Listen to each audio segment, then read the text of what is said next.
to think about, but now I want to move towards our discussion questions. And again, remember, we're going to do this in the same order. We could look at that top one. If Big Sky, I got a little chair.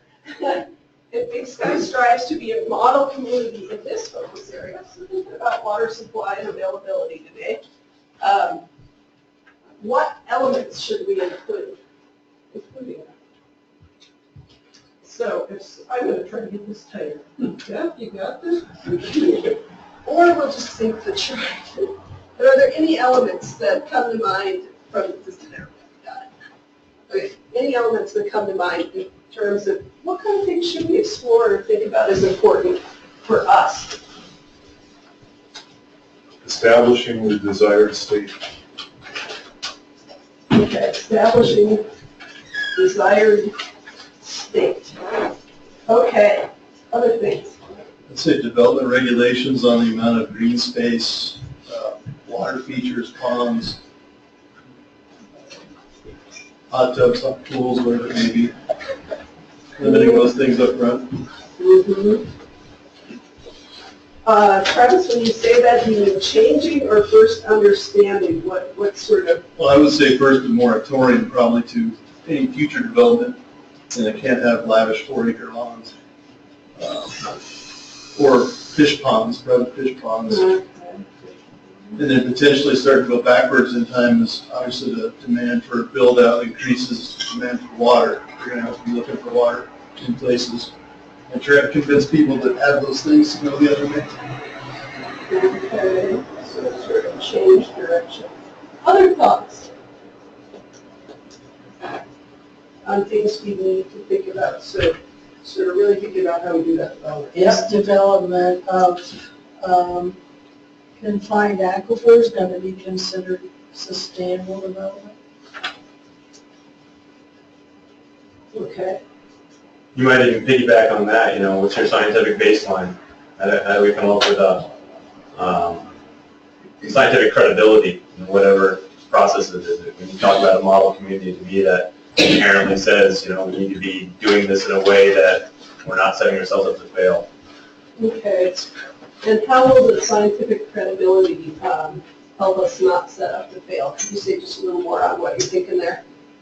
Well, I just heard a point about development, and number one thing I think about is that when you talk about development for the sake of development, that's the ideology of a cancer cell, growth for the sake of growth. So I'm not pro or anti growth. I'm just simply saying that we need to understand what is the premise, what allows us to grow here, and it's our natural ecosystem, it's our watershed. And we need to understand what maintains and fulfills that basic watershed and its health. That should be our starting point.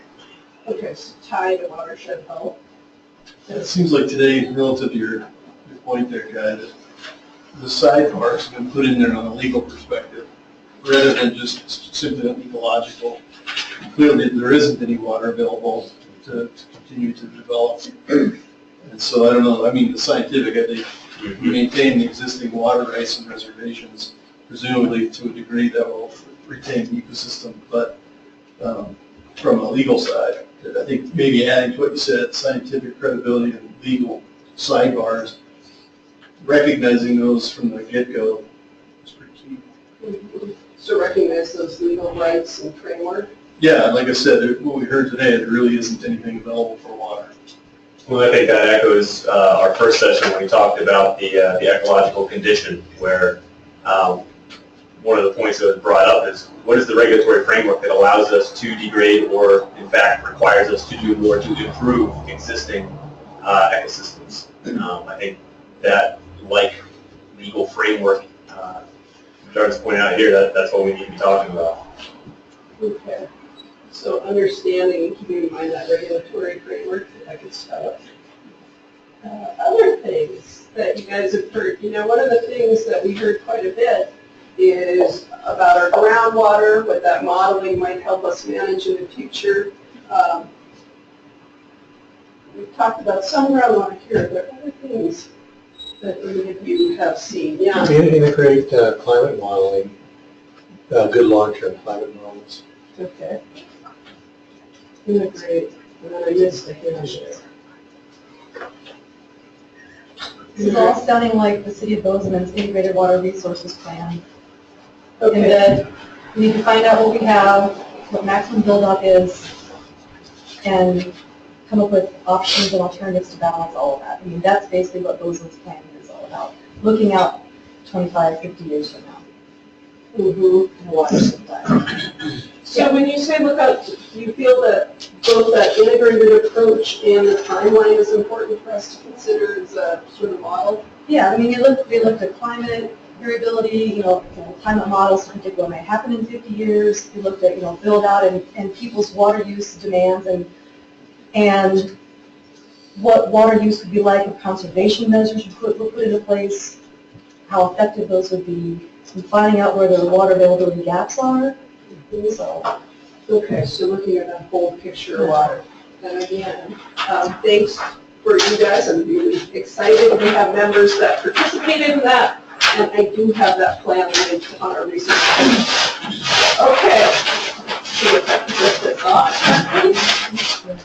More things for models. What else do we need to think about? Elements that are important to us, particularly with water supply and availability as we're moving forward. Yeah, I Kat? just want to stress the stormwater impact. Touched on it a little bit in this presentation, but I think that there's a lot of opportunities there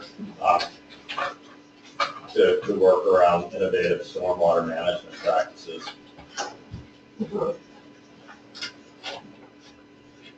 Okay, so this is a great potential tool. Instead of looking at it something that we're wasting and flashing it off, we can do something more with it. Okay, other things. One Yeah, thing that struck me was Peter's comment about the regeneration and the loss of water from the treatment systems.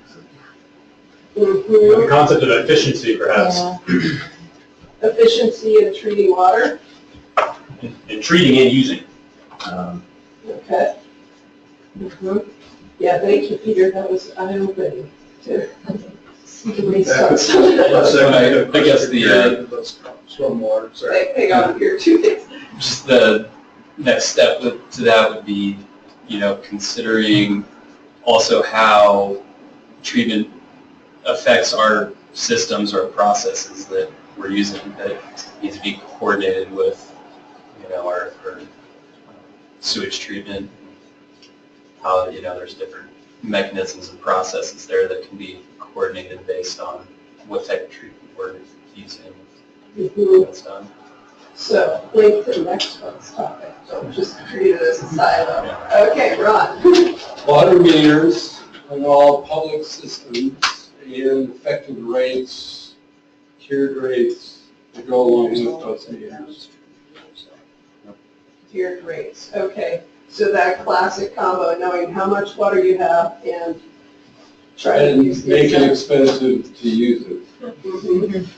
Yeah, On the Travis. stormwater thing, I think there's clarity there. It's really about high water in the spring. It's not capturing rainwater in the summer, right? No, I think it's all the above. Well, no, I don't think legally it can be, is my point. I think if you're in Colorado, you can't have a rain barrel below your rain gutters because that water's going to somebody else. But with Montana state law, during the springtime, there is some water that can be captured that's running off in a closed basin. If you can show it's available to West Gallatin, you really can't. But with stormwater, I think there are some innovative options out there. Like a lot of stormwater treatment is wetlands. So, Yeah, you can have a rain garden. yeah, rain gardens. We are more flexible in our rain capture policy than Colorado. They're not fully illegal. They're just, if you can have them, if your water rate essentially kind of already covers that.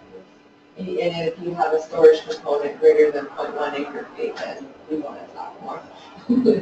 Right, so as we think about it, investigating, all right, who has their hand up? Do I hear you right? Let's go down that rabbit hole real quick. So if we're talking about infiltration as opposed to capture and detention, right? Right. So we're getting into stormwater Wetlands. nomenclature.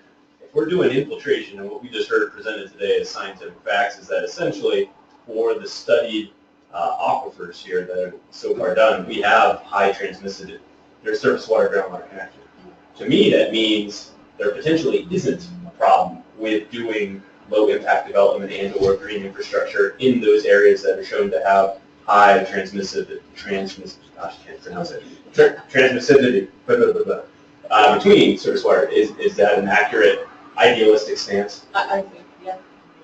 Well, that's really helpful to understand it, I think, particularly for some of the different folks here, and I think that's a huge emphasis behind where the studies remaining that need to be done in the greater Big Sky area is about how do we establish the exact nature of groundwater surface water interaction, because if we don't have to go down the path of engaging the legislature and specifically trying to fix a law, I think we should stay out of that. And if you can also create a mechanism by which we can be planning for model communities and development here that has a win-win scenario in terms of we're setting our communities up to succeed, you're investing dollars, you're going to get a return on that, and you're protecting the local environment and infiltrating and helping the local aquifers, that's something that everybody here should be able to get behind. Yeah. May I just add to that, just a little bit of a caveat, and I don't want to put too much on it because it's a really good idea, but we have, within DNRC, we have some guidelines about shallow aquifer recharge and what that looks like. And we're sort of, those are in development, and Pat knows this as well, working on it, but just one of the guideline pieces is you should always keep in mind that if in capturing some of that water, not just storm water, but if we were thinking about our shallow aquifer or our high spring flows, and not getting a water right for it, that if there is someone who's downstream who has a senior water right and they object, then it's possible that that can create some water right challenges. So we just have to, you still have to keep that legal framework in mind, and thinking about timing and how much water that is. So understand, it's important to understand it, but also know that it isn't just the catch-all either. We have to still work with. I have to ask another rabbit hole. If we're doing that, where we're talking about that, how much of a delay constitutes a potential infringement on water? We have not, that has not been defined. That's good, right? that's And good. we're not, right, but, Like, so just keep it in mind though, I mean, it's important that we have that out there. I don't want us to think that this is exactly what we can do without throwing that. Okay, so there's a lot. Okay. Can I just sum this up? It's no matter what we do here, it's going to be complicated. Steve? I think we need to continually work on building a much higher level of awareness in the community about the need for water conservation, keeping in mind that 2/3 of that community doesn't live here. And when you come from out east, you wonder what the hell the problem is with water conservation. And I don't think we're nearly as focused on this as we need to be. I mean, then there's the issue of just getting our community focused on anything. So that'll work. All right, I'm going to take the last two questions together here. Because I actually think we get most of number 2. What do you think is most important to address? But if there is any more, and then also number 3, is there anything else we need to know? We've identified some stuff, but is there immediate things that we need to know? Can I hear any ideas of things you really need to know? We heard some, and some are going to be difficult. So we Can we just take the entire agency and find people, but make them work on the groundwater immediately? Yeah. All right. It seems like there's some uncertainty, and I know it's going to continue regarding legislative approaches here coming up this next session with regard to groundwater well development and exempt wells. And without knowing exactly what the laws are going to be, which obviously we can't, to me, there's a point here where maybe DNRC can give us an idea of exactly, I mean, we got a very limited amount of places we can get water from in this valley. How much could you take legally from what is right here, right now, with existing rules or what you anticipate those rules to be? And as a starting point, how much water could be developed under the, the rules for the groundwater exempt wells? Okay. Seems like it's a pretty small number, my guess. Considering the new ruling. is that Well, the same kind of- Yeah, the new ruling and, potentially what the legislature ends up doing starting in January, that could change it all. So to give us a better grounding of what it is. Yeah, I think there's really not much there, and I think DNRC can probably tell us pretty quickly. And it differs from your model, I think. And when you were speaking, you kind of talked about here's what's available. It's there, but it's not legally available. There's water right involved. legally being the key. Okay, Kevin. A pre and post water balance.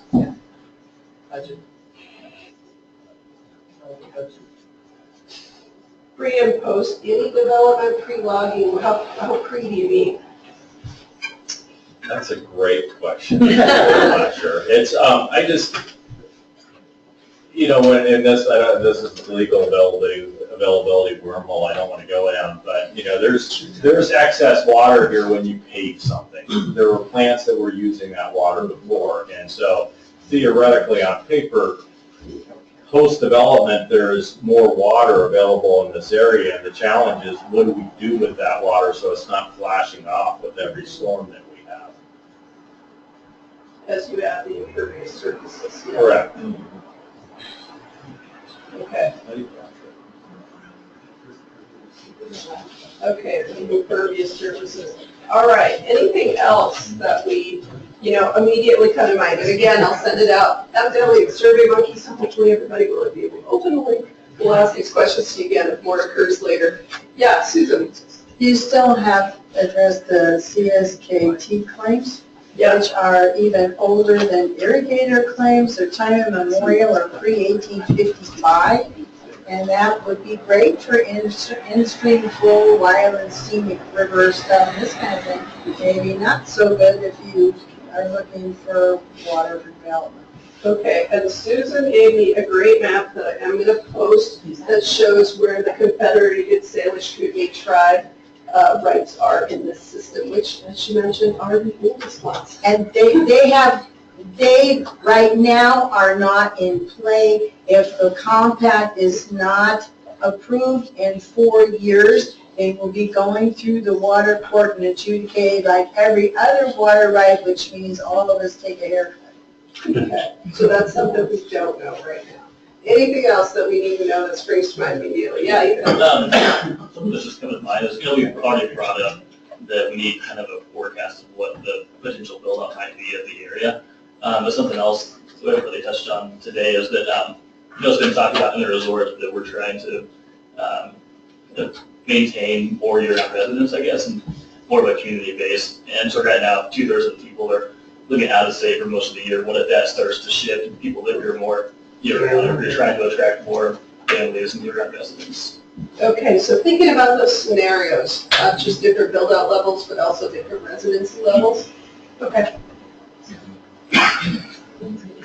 I've been processing what Travis said, and I just want to go back briefly. Okay. I mean, from the exempt well perspective, we still consider some things under the 93 rule. I mean, technically, you could ask us this question, we could come back and do a math draining the aquifer. But I don't think that's what we want. And so something to consider is what do you want this aquifer to be maintained at? And maybe with different projections that could lead to a controlled groundwater area for the meadow aquifer so that you can protect it at a certain level and not let unlimited exempt wells go in on existing lots that have the 93 rule capability. That's sort of what our model says, what can be renewed each year. So what capacity is it that you're still maintaining now for the full capacity? You're not draining it out. So the Bureau could actually help us with the study we're doing for answering some of the questions. Okay, great.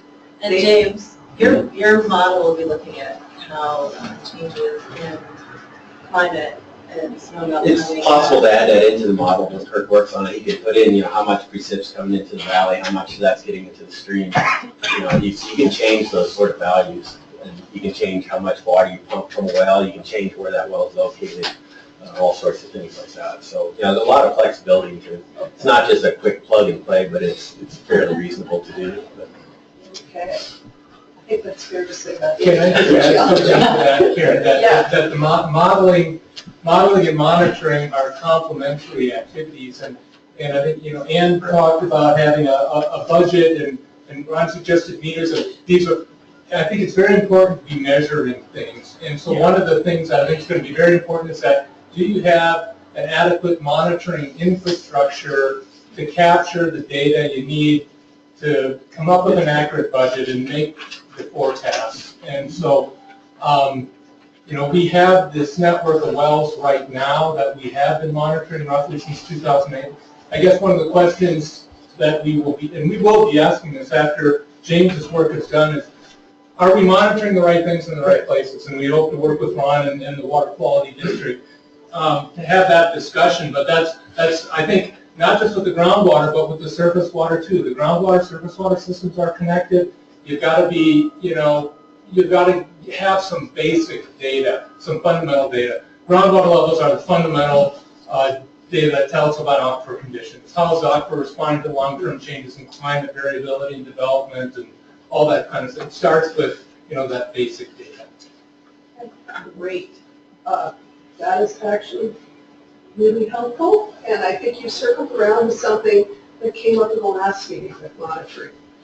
Really appreciate that. I'm going to close this part of the discussion, and we're not going around and doing a closing question, but I did want to leave a few minutes if there are any comments from the public or stakeholders that you wanted to share right now. Anybody have any last brief comments? Or we're all ready for Lone Peak's or going outside and enjoying our glorious place. Thank you so much. Appreciate for being here. November 3rd is our next meeting. Thanks. Yes.